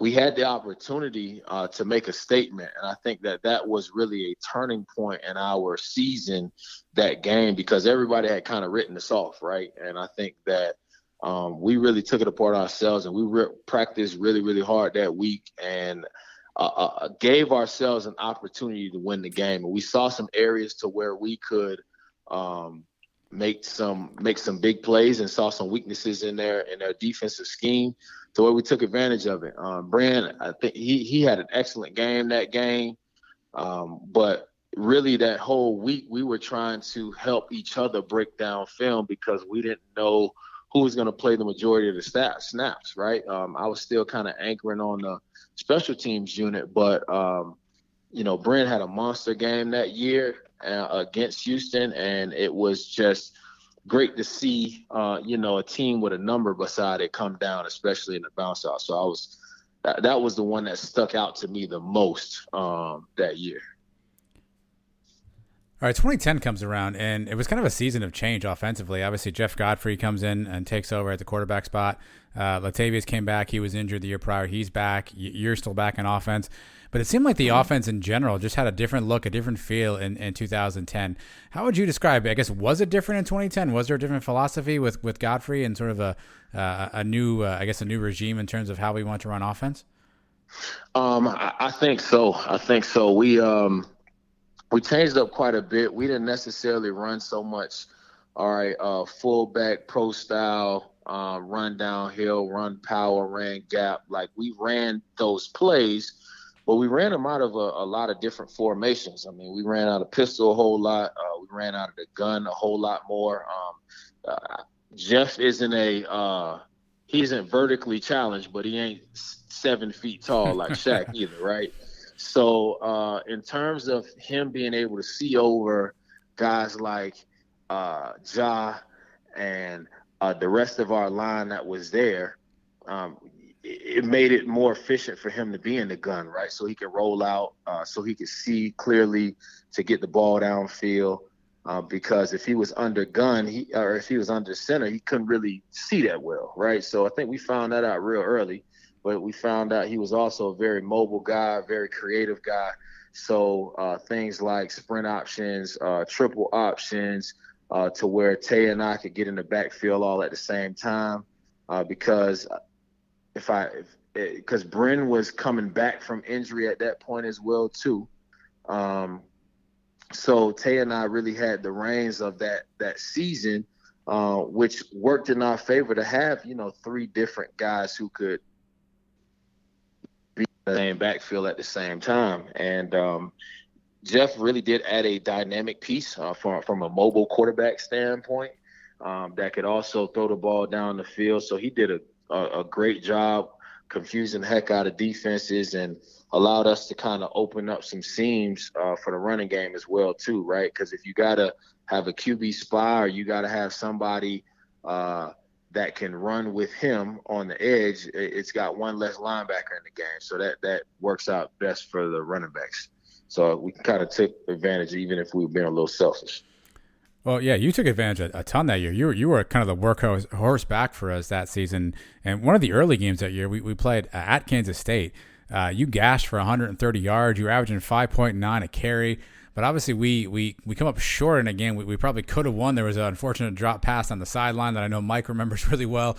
But you played phenomenal in that game. How much does that game still hurt you? Because that was definitely a winnable game, and obviously at that point, one of your best performances at UCF. Yeah, I really think we could have got that K-State game. I had come off a decent game before. We were in Buffalo the the week before. And we came back and won that game because I think we were either tied or down a touchdown at halftime in Buffalo. And then we came back. I think I scored 2 touchdowns. Buffalo game had about 50, 60 yards or so. And then I got the nod to start at Kansas State. So, I really took it upon myself to really study the defense a whole lot. And I took it personal that they had the running back on the other team. I think his name was Daniel. But they talked about him way more than they talked about any of our running backs on our team. And our defense wasn't supposed to be able to stop him, and he was going to be this all-pro guy and all of this kind of stuff. And I really tried to just battle him the entire game from the offensive side of the ball, but it was something I knew that I could do just because their defense was very similar to how we played, and we saw it all the time. But they just didn't have as good of athletes as we did on the defensive side of the ball. So I was like, well, listen, if I'm doing this every day against our defense, which I think is phenomenal at this point, I think I can do this as well as K-State. So once I popped off a couple of good runs, I was like, oh, yeah, it's on at that point. Because that happened in the first quarter. And then I think we had a tornado or something like kind of delay for like an hour or something. So I was like, man, let's get back out here so we can keep running the rock. And we ended up coming up a little bit short, but it was a game that I felt that we could have definitely won and projected us a little bit higher that year, putting our name even further on the map than it was at that time. Yeah, it was the A.J. Guyton tripping going into the end zone play that drove me nuts from that game. And we talked to A.J. about it. We gave him crap for it, but that's the one. We should have won that game. Yeah, definitely should have. Definitely should have. You brought up Buffalo. Do you remember getting hit by Khalil Mack at all, or any of his hits stick out to you? Because when we talked to Godfrey, he said that was the guy that hit him the hardest. So I don't remember him specifically hitting me because, to be honest with you, I played special teams the first half of the game. I came in and I may have only had like 8 carries or something like that. Like it had to be like 8-10 carries or something, 2 of which were touchdowns. So I don't really specifically remember getting hit by him at all. But at the same time, I'm sure as I run through some film or I probably got blasted, but I can't specifically remember getting hit by him at all though. All right. You were in a zone though during that year. You had some games back to back where you put up 150 yards against Marshall. You had 3 touchdowns against Rice. You put up 180 yards and 2 touchdowns against East Carolina.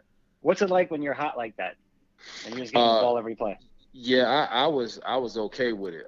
But I'll tell you, I'll tell you one thing though. I'll tell you one thing. You got to have your mind and your body prepared. Like if we know, you kind of know during practice that week what the coaches have scouted out for us to do on Monday. Like when we go to Monday and we're recovering back, kind of easing back into the week from that, a new week of practice, you can kind of tell what the mindset is that week. So when I got to Mondays during those weeks and I realized that we were going to do inside run and we're going to run the ball a lot that game, I went to training table and I bulked up. Like I tried to eat as much as I could because I knew I was going to get smacked at the end of the week.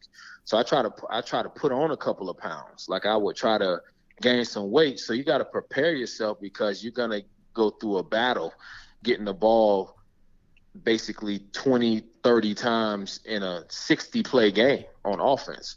So you're getting the ball 50% of the times and you're getting blasted every play. So for me, I was out, man. It was a great time because you can understand and you can see things slow down a little bit, and kind of helps you get into a rhythm when you can keep getting the ball. You don't have to get hot and then get cold and try to figure out what's going on.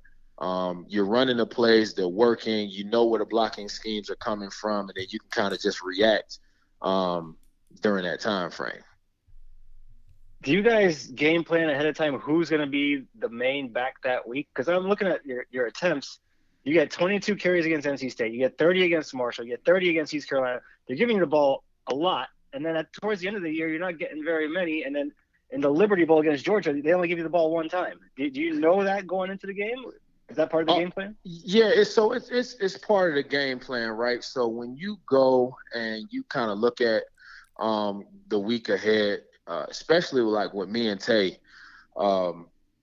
we had some similarities in terms of how we would run the ball, but I'll give it to Tay, right? He was more of a vertical threat in terms of catching the ball, right? Like he had, 6'3", something like that, and got some speed to get down the field in terms of being able to be a more vertical threat, right? So if we have a team that is going to exploit and kind of stack the box, you might put in a more explosive back that can get down the field a little bit quicker, or spread the defense out with some passing, things of that nature.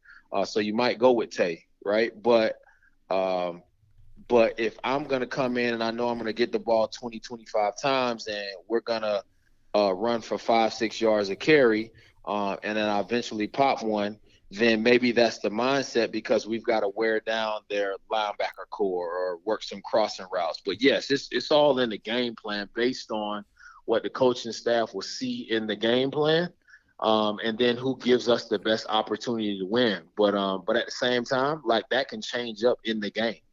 If you're not making the right reads, if you're not hitting the right holes, if you don't got the juice that week, all right, somebody's getting in. And that's kind of where the pressure comes at, to where you need to perform every week.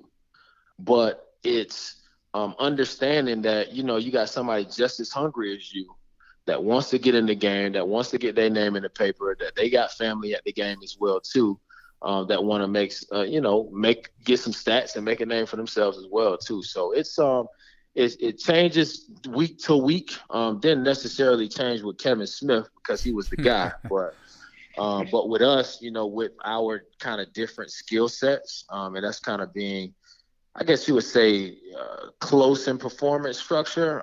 He obviously has done the best out of all three of us in terms of future past collegiate football.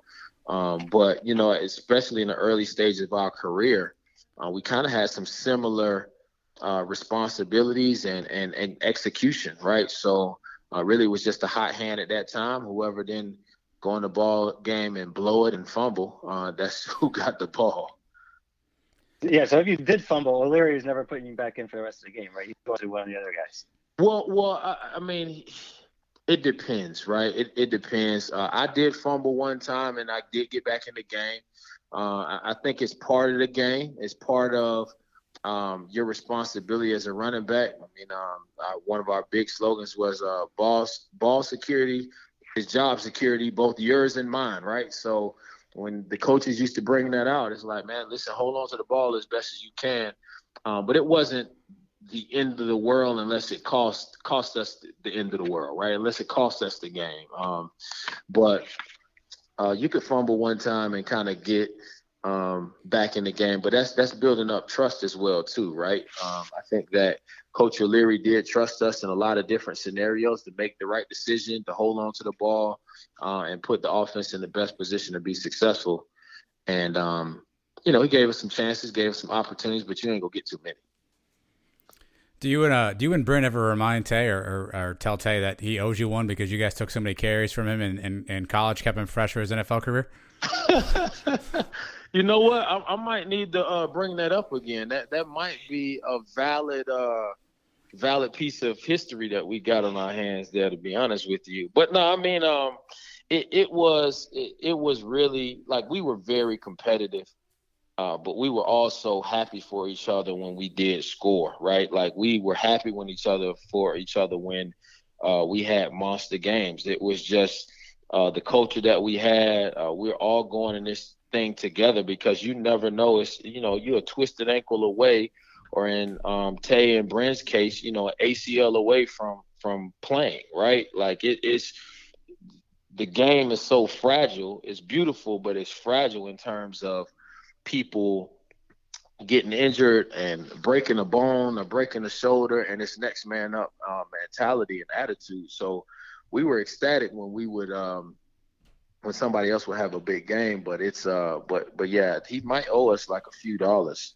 I'm just for saying. taking a couple of them carries off saying. his hands. I mean, he just donated money for the training room. Maybe he could at least throw your name on there. You know what I mean? The Bortles, Murray, Weaver, Harvey training room. I mean, just throwing it out there as an idea. That'd be nice. Well, I know it's not up yet, right? No. So these things can still be adjusted at this point. You still got some time. Let's go to 2011 for a second, right? 2010, such a great year, first bowl victory, dynamic offense, young quarterback. You guys were just killing it in the backfield. And then 2011 rolls around, and we've talked to so many players who were a part of that team, and we ask the same question every time. What the hell happened in 2011? Because you would have thought that we were poised to have another great season. We had a lot of guys returning, and that just wasn't meant to be. In your mind and your memories, you were a senior that year too. What do you think happened in 2011? Yeah, I think in 2011, and I don't know if this is an accurate shot at what happened, right? So this is, for me, in my mind, this is what happened. I mean, we get at the end of the year, right? Tay is starting at the end of the year. He plays Georgia, plays phenomenal in the game. We win the game. We make a lot of good plays. We're on the high horse. I don't think that we got the big head at all. That's not what I'm getting at. But I do think that we gave teams the opportunity to beat us. We at times let people stay around in the game. We should have put people away when we earlier in the games. We did have some tough games too, whether it was like some rainy, like fluke games to where we fumble here or there, or drop a pass in the middle of a storm or something like that as well too. We just had some bad breaks and things not go exactly our way that following year. But we let people hang around too much, and I think that we needed to come out with a different mentality. Like, we got to put everybody away and make sure they understand that we're here to stay and we ain't going nowhere. And I think that that's something that from that season we learned the following year, right? Now, granted, I would have loved to be a part of any other team after 2011 as well too, right? You got a lot of publicity, a lot of notoriety, a lot of great victories and wins and things of that nature. But I think with the new guys that came in 2011, they saw what it took to continuously stay on top. And we let too many people kind of hang around that season. So we lost a lot of close games and games that we should have won and been able to kind of continue to propel our season moving forward. And not taken for granted, but we just kind of let too many teams that shouldn't have been there playing with us. We had way too much talent on that 2011 team that we just kind of let them hang around too long, and we lost some nail biters. Well, I got to imagine that had to drive Coach O'Leary crazy, right? I mean, he's a disciplinarian. Oh, yeah. He's a guy who's, like you said, if you're not early or late kind of guy, that had to drive him. What was he like that 2011 season when things are maybe unraveling or maybe the focus isn't there? That had to drive him up a wall. Oh yeah, he was miserable. He was not a fun guy to be around. And you can kind of sense it. You can kind of tell if you're starting practice over, and you got to start all the way from period 1 again, and you already at period 12, because practice is being sloppy or not. The intensity's not there. You got some things to fix and things to adjust, right? And that happened a couple of times during that year, that 2011 season, to where we just weren't executing, hitting on all cylinders.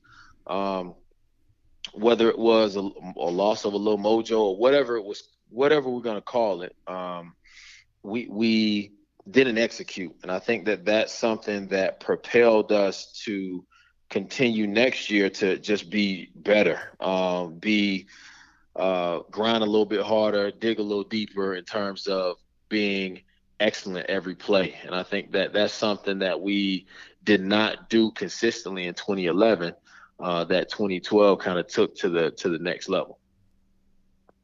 Yeah, there was some real frustrating ones that year. The FIU game, the BYU game is another one we let go. The UAB game drove me absolutely nuts. I think I just had it after that game. I think they beat us with like their third string quarterback, their backup running back. I didn't see any way we could lose to those guys, and somehow we blew that one. But UAB might be legitimately the toughest place to play. And that's why I respect – this is kind of off topic, but this is why I respect the heck out of the NBA players that played in the bubble, because there were no fans there. There was nothing that was going on.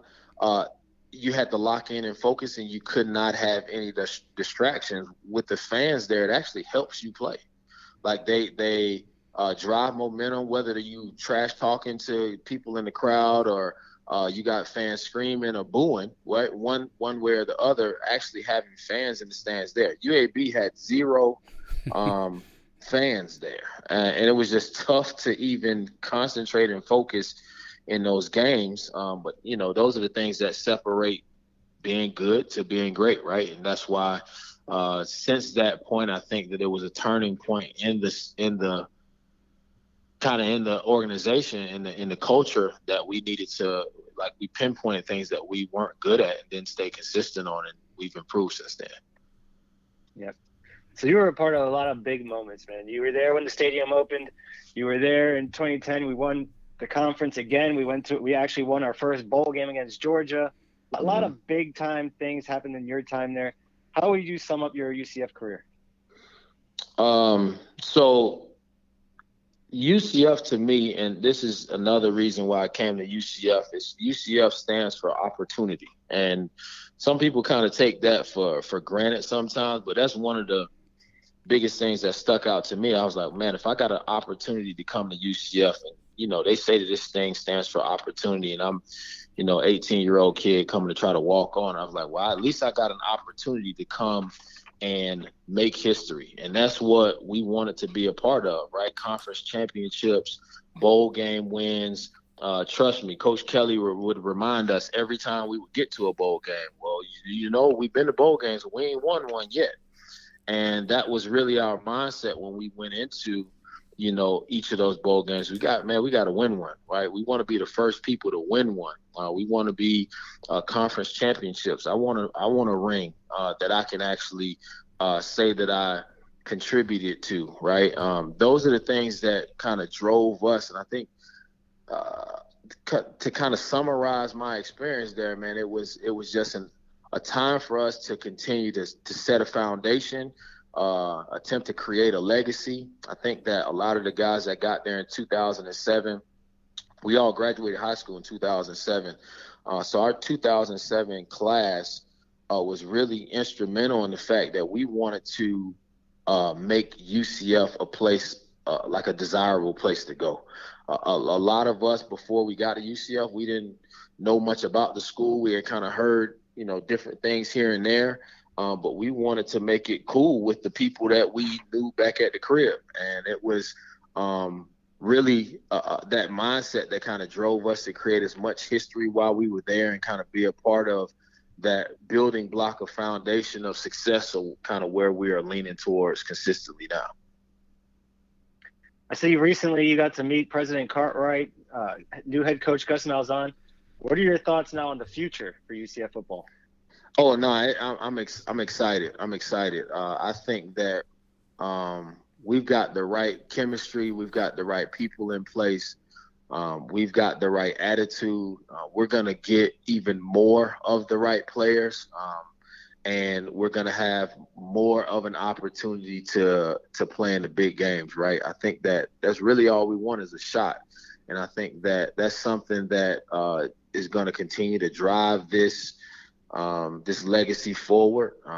Gus is going to do great, and he's already doing great things. I thought and I told President Cartwright the same thing. I said that the names on the Twitter names on the back of the jerseys was genius. You're going to drive kids to go to your school just for that. And if we could be a part of those things and creating a lane that UCF is known for, I'm all for it. So they have my undivided support. I mean, I'm actually here. I got on UCF socks as we speak right now, and everybody knows when I come into work or I'm driving around town, they know that I graduated from UCF, and I'm proud to be a part of the legacy and continued excitement around the school. So I think that the outlook for our future is tremendous. The sky's the limit, and I think that we've just got to continue to execute, right? I think that we've got the right pieces in place, and we just got to make it happen. You still live in the Orlando area? You get to go to the game still? So I don't live in Orlando. I actually live in Atlanta.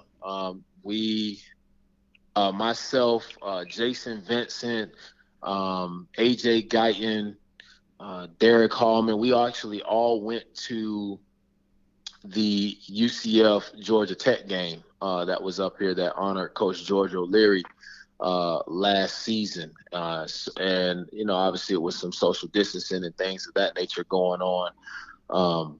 But that ability to travel, down the street to go to UCF games doesn't happen as much anymore. But I live in Atlanta now and try to get back as much as humanly possible to at least being around the atmosphere. It's a lot of changes that happened since I've left.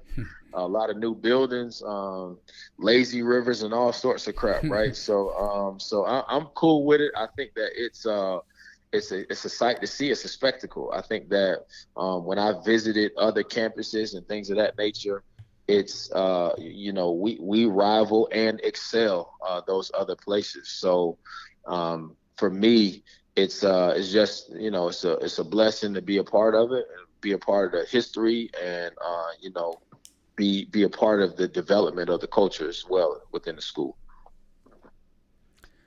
Well, look, we appreciate you taking some time, Ronnie. I know you've got a lot going on, but we'll get you out here on this. We end every interview with just a few rapid-fire questions. Could be about music, movies, sports, food.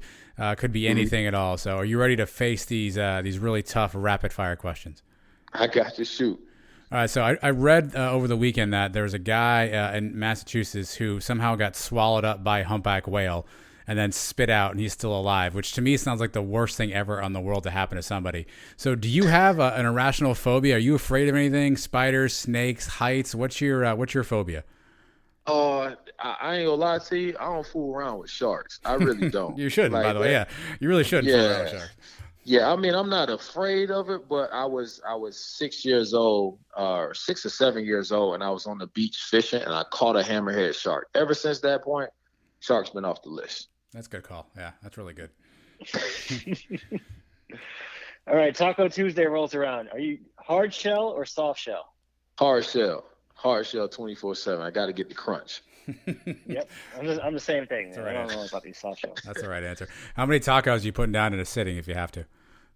Oh man, I'm gonna say a smooth 4 because I'm gonna wash the rest of it down with some margaritas. Okay. Wow. Sounds like you got to figure it out. I can't argue with that. All right. When you're flying, do you prefer aisle seat or window seat? I usually go left side of the plane, like every single time, left side of the plane, and I go aisle seat. Left side, aisle seat. Middle of the plane, like near the exit row. Is there something wrong with the right side of the plane? Like, why the left side? Well, honestly, I'm left-handed, so I naturally it just leans left. And then when I get on the plane, usually the door is on the left side of the plane too, like the entry door. I don't know. That was my first seat when I flew with UCF too. Like it was on the left side of the plane, so I just stuck with it. All right. Who's your favorite musical artist? Musical artist? Yep. Rick Ross, hands down. Dade County 305. So that Rick Ross is my favorite musical artist. I don't think there's a close second for me right now. You said you're from Lauderdale, right? We're 954 over because I'm actually in Fort Lauderdale right now myself. Well, I grew up when I was younger, Fort Lauderdale area. I graduated from Vero Beach High School, so all of my high school stuff will say Vero Beach. But I think South Florida is one big claimed area that can span from basically Indian River, Palm Beach County, Port St. Lucie, all the way down to the keys pretty much at this point. So, but yeah, that's Rick Ross is on the top of the list for me. Probably second is probably Kodak right now. Kodak Black. We can agree all those places make up South Florida, but one place that is not in South Florida, Tampa. Right? Yeah, Tampa's not it. Tampa is not it. Not even close. All right, Ronnie. Let's say you've had a bad day at work, bad day at the office, or whatever, and you need to call one of your former teammates to make you laugh. Just you're calling one teammate just to, you know is going to make you laugh, put you in a good mood. Which teammate are you going to call? Oh, I'm calling. I guess I'm gonna call Jack Carter. I'm gonna call Jack Carter because he probably has done something either on social media that we can just make fun of, or it would just be a layup line. Like anything that he does is just so outlandishly funny that he doesn't know that it's funny, but everybody else does. And we'll just make fun of him for hours. And like, we still make fun of him for some of the stuff that he did at UCF, but Jack is just an incredibly funny person. So you're laughing at him. You're not laughing with him. Yeah, exactly. That's what I'm fine. doing. Okay. I'm exactly good with that. Yeah, I'm good with that. If you could be one animal, what animal would you be? Silverback ape. Wow. Yeah, That's a good one. Yeah, I would be. You're talking about smarts. You're talking about strength. There's a mystique. There's also a gentleness. But everybody knows not to mess with them, right? Because there's a ferociousness that can come out as well too, right? So I think that's the thing that embodies me the most in terms of an animal. So yeah, silverback ape, silverback gorilla. That's my animal. What about the white horse? The white horse? Yeah. Coach is the white horse. Yeah. Listen, Coach as the white horse is okay. But I don't really I do horses, but like when we first got to UCF, yes, the Pegasus is continuously a big deal, and I thoroughly enjoy the Pegasus. But Nitro has taken us to an entirely different height, and I think it's because you don't necessarily can relate. Like horses are different. Horses kick people, break people's legs. Like it's Broncos and all sorts of stuff. Like horses are wild, man. But yeah, the white horse thing is different. They would be on the list, but they probably have to be like number 5, like number 4, number 5. All right, my bonus one for you. It sounds like you're an NBA fan. So as we're talking, your Atlanta Hawks are not doing well against the Sixers. They're down 2-1. But Lakers are out, Nuggets are out, Heat are out, Celtics are out. So who's going to win the NBA championship this year?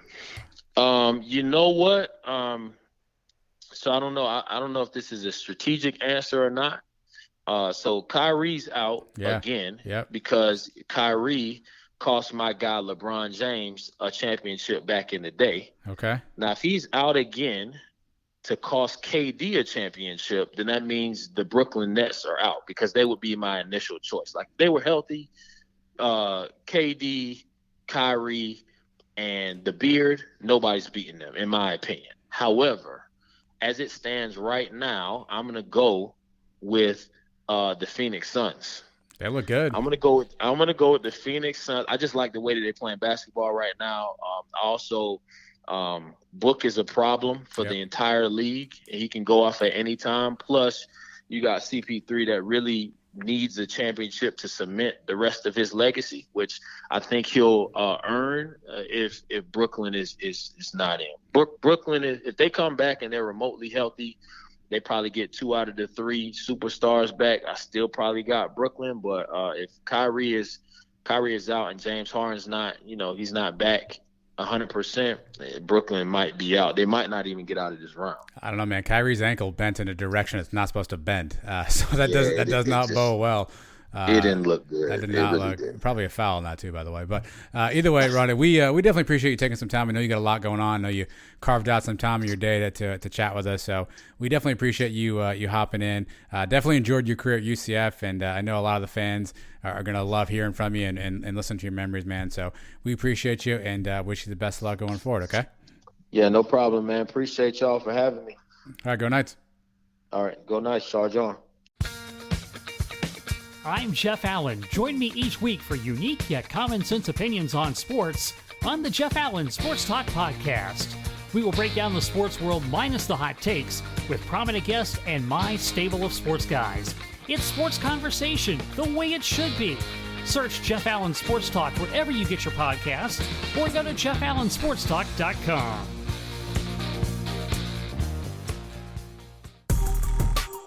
This is UCF head football coach Gus Malzahn, and you should listen to the Sons of UCF like your hair is on fire. Go Knights and charge on. All right, that was our interview with Ronnie Weaver Jr. prior to this segment here, Mike. And again, I think people forget, you mentioned off the top, just how spoiled we were at UCF and just almost how snake bitten we were, but also how fortunate we were because that was a lot of options right there. But, we had three guys, Latavius Murray, Bryn Harvey, and Ronnie Weaver Jr. We lost Harvey and Murray for a year each, but not the same year. So they each missed a year and sat out for injuries. And during that time, Ronnie Weaver was kind of the guy who was always there. And when his number was called, he stepped up and he played well. Then that 2010 season, he had some great stats. He reeled off some of the games he played and some of the numbers he put up.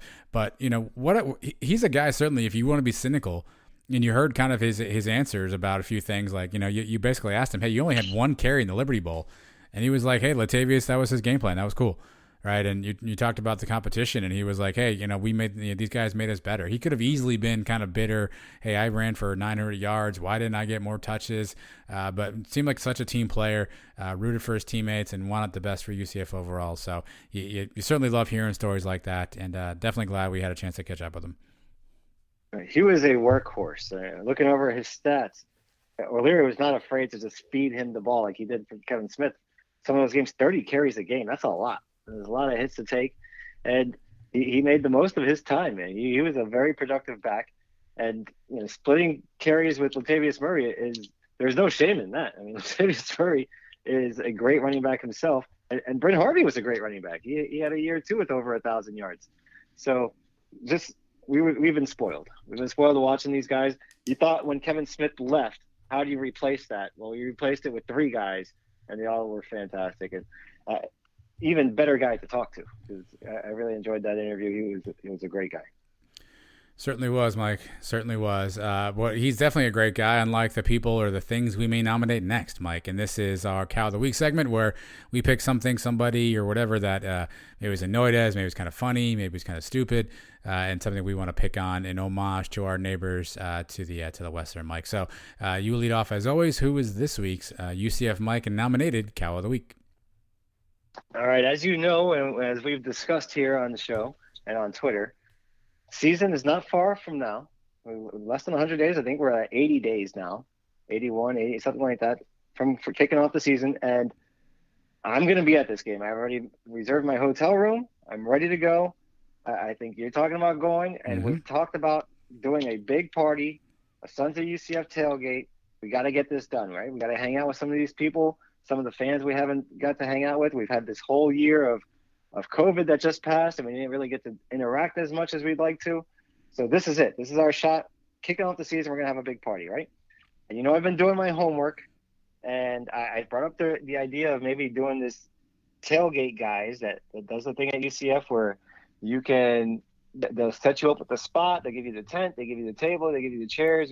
I priced it out and everything, right? So I've been communicating with these people for the last couple of weeks. And before I wanted to put it out there for everybody to decide what we want to do, I wanted to get all the details. I want to get all the pricing set up. Today, they send me an email with the catering menu. Now, the catering menu is sponsored by Four Rivers. We're talking about some pretty good food, right? Everybody loves the Four Rivers Smokehouse food. I looked at some of the prices on these things. Do you care to guess how much some of these things are? I don't know who they think they're talking to here with these prices, but I mean, let's get serious. Let me just cut straight to the alcohol menu, right? The beer and wine. How much do you think a 12-pack of Bud Light will go for? Okay, so 12, when they 12 cater it for you. All right, 12 Bud Light. Are we talking the 16 or the 12 ounces? 12-ounce bottles. So 12-ounce bottle. Okay, so that would normally in the grocery store go for, I think these guys want $22. At the store goes for what? A 12-pack of Bud Light. 14, bucks, 15, yeah, somewhere in that Yeah. ballpark, yeah. $37 $37. for 12 ounces. How about a 12-pack of Heineken? Now Ooh. that usually will get you, Well, 16, maybe even $18 or something. well then, Right? at that rate, you're gonna $49. $46 for a 12-pack of Heineken. Some Angry Orchid crisp apple cider, $48.50 for 12 of those. You want a bottle? How about this? A beer wine bottle opener, $12. Or you can have a guy do it, a bartender that's basically just opening your beers, $50 per hour. Mm-hmm. Some of these prices, I mean, I was willing to. I was going to talk to you. You want to split? It's $400 to get the spot, the tent, which was a 10 by 10 tent, and they tell me that really they recommend 20 people, but you can have as many people as you want. People can come and go. I'd be willing to pay for a big chunk of it and lower the cost for the fans that want to show up. But I wanted to do it right. I wanted to do it with the food, the drinks. Maybe we got to think of something else. Maybe either people are bringing their own food, bringing their own drinks, or we just got to find a different spot and just do a traditional tailgate somewhere on campus. Now, the problem for me is I'm not going to have a car there. I'm not going to bring a tent and all that stuff. I'm coming up from here. I'm coming by myself. I think my cousin actually is going to meet me for the game. He's going to fly into town that weekend. He's never been to a game at UCF. I'm going to show him what it's all about. But I'm just staying at a hotel right down the street. I just want to be able to show up there. That's why I looked into this place in the first place. I just want to be able to show up there, not have to bring anything. And, if I bring my own 12-pack of beer, fine, I can do that. But I don't want to have to bring the grill and all the food and all that stuff. So that's why I wanted to do this. But for these prices, I don't know if it's going to happen. So the next thing we got to do now is figure out somebody who's got a parking spot that they want to host this party at. I'm looking at lots E6, E8, maybe even the baseball lot, maybe even the softball if we had to. Somebody listening to this show, let's get this thing going. Let's get this ball rolling. We got a couple months now to figure this out. It looks like maybe this tailgate guy's maybe out of the picture, definitely not with the food thing. Or another thing we can do, the traditional, what I used to always do, like a UCF pub crawl where we start out somewhere on one side of the campus and then work our way over. We stop at the Alumni Center for a couple of drinks there. We go over to Burger U. We have a couple of drinks there. Then we go up to the Cabanas. We have a few drinks there pregame. You guys tell me what you want to do, but let's get this thing going, right? And Four Rivers, I don't know who come up with the prices on this. Is it Four Rivers? Is it tailgate guys? You guys get out of here. You guys are cows with $37 for Bud Light. I mean, come on. You want to jack up the price a little bit. I understand you got to make some money. That is a little ridiculous in my eyes. Yeah, this thing went a lot of different directions. So first of all, I'm kind of mad we didn't think of this idea as a business because it sounds like you can make some money doing this. So I kind of feel like we're cows for not thinking of just, hey, we'll tell people they can hang out and tailgate. And then it turned into a sales pitch, and then it turned into somebody giving Mike a spot for the game, all of which turned into we got to find places to drink. So, but 37 bones for some Bud Light, yeesh. I mean, that's just, I don't know what we're doing there. Do you have to buy the food packages? You can't just get the tent and some chairs? And can we bring our own coolers full of stuff? Is that an option? Yes, that is. And they do have bellhop service. So if you want to bring your own stuff, you can leave it there. They'll watch it for you during the game. And after the game, you come back and pick it up. This way you don't have to roll everything back to your cars. That's why you see people at Memory Mall. That's why that never really appealed to me. Because those people, you have to pack up like an hour and a half early. You got to get all your stuff back to your car. Then you got to go all the way to the stadium. With this spot, and it's a prime location. You're a 2-minute walk from the stadium. And you don't have to bring any of your stuff back. That is another reason I really wanted to do it. Now, if we bring our own stuff, we could do that. They actually, for this deal, they provide you with 5 chairs and a table, right? But if you want to add another table, then they charge you another $50. If you want to add a cooler with 40 pounds of ice, that's $75. So that we may just have to bring on our own. Some of these other prices, I was just looking at them, I'm laughing, man. A gallon of sweet tea, $10. What was my favorite one? The bite size, the desserts, the bite size brownies, bite size, a dozen. So I can house that on my own. $21.50. So, I mean, I know we have some bakers that listen to this. I know Jan and Britt like to make some cookies and brownies and stuff. Let's go. That's their thing. They bring that. Everybody pitches in a little bit and brings something. We get somebody else to bring some cups. We get somebody else to bring some napkins. We get somebody else to bring some burgers. If somebody's got the spot and a grill, let's do this big. Let's do it Sons of UCF style. Get to hang out with everybody. And, we will be there ready to party. I'm not bringing all kinds of stuff to it. So Sons of UCF potluck tailgate is what we got here. Exactly. Okay. So that's what we got to figure out. And we've got 80 days to figure it out. So let's get on it now, because this is not something you can just throw together in a week. We can't talk about this the week before the game and then wonder why it didn't get done. So let's start talking about it now. Yeah. Get a party planning committee, whatever we got to do. Who wants to get in on organizing this? First thing we got to do, I think, is find where we're doing it. Who's got the tailgate spot? So who's volunteering to do that? And then from there, we'll get this ball rolling. Look, it's an important conversation. I'm glad we're having it. But knowing us, we'll probably wait till like 20 days before and be like, hey, did we ever decide this? But either way, so this was a Cow of the Week / an opportunity for a get-together. So your rare combo platter for Cow of the Week, Mike. Here's where I'm going, Cal. By the way, get at UCF Mike on Twitter if you got ideas. Hit us in the DMs. Find us all on social media stuff. My Cow of the Week, Mike, I was flipping through the internet today, and I saw like a headline, and I had to like double click on it because I wasn't sure I saw this headline, and I read it and I realized I did see this headline. Mike, busy sports weekend. A lot of things. NBA playoffs are going on right now. Baseball's playing. The Euro League, soccer championships are going on right now. Mike, a lot of good sports this weekend. But did you get a chance to catch the big boxing match?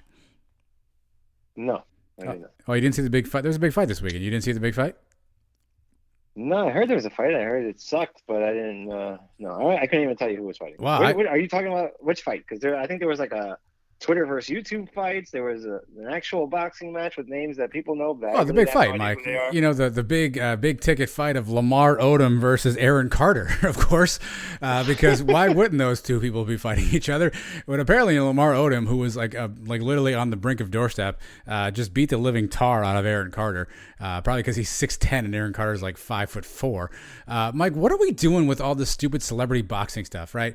It was funny for a little bit, right? But we got Nate Robinson getting knocked out. We had Ocho Cinco. Obviously, we have the Paul brothers are fighting everywhere. What are we doing with celebrity boxing? Does anyone really want to see celebrities who aren't really even celebrities anymore punch each other in the face? I don't understand. Like, who tuned in to Lamar Odom versus Aaron Carter? Who's watching this? Why is this interesting anymore? The first couple ones maybe are interesting. Paul versus Mayweather. I could see the allure there because Mayweather's a professional fighter. But we're just doing straight money grabs now. Is that what we're doing? Logan Paul's one thing, but we're doing Lamar and Aaron Carter. That's just a straight money grab now. Yeah, I feel like this has been going on for a long time now. Maybe it's getting more popular again. But they were doing this. Danny Bonaducci versus Jose Canseco, yeah. Like 10, 15, 20 years ago. Butterbean fights and all that stuff. So I don't know if this is something new. Maybe it's jacked up again recently because of the Paul brothers, and people are seeing how much money they're making off of it. They're making millions of dollars, so they're figuring, let me get a piece of this, let me get a little taste, and it's coming back. But I saw one clip of that Aaron Carter fight, and he unloaded on Odom for like 5 punches to the face. Did not phase him at all. Yep. And I mean, these are not real fights. These guys are wearing headgear and all that stuff.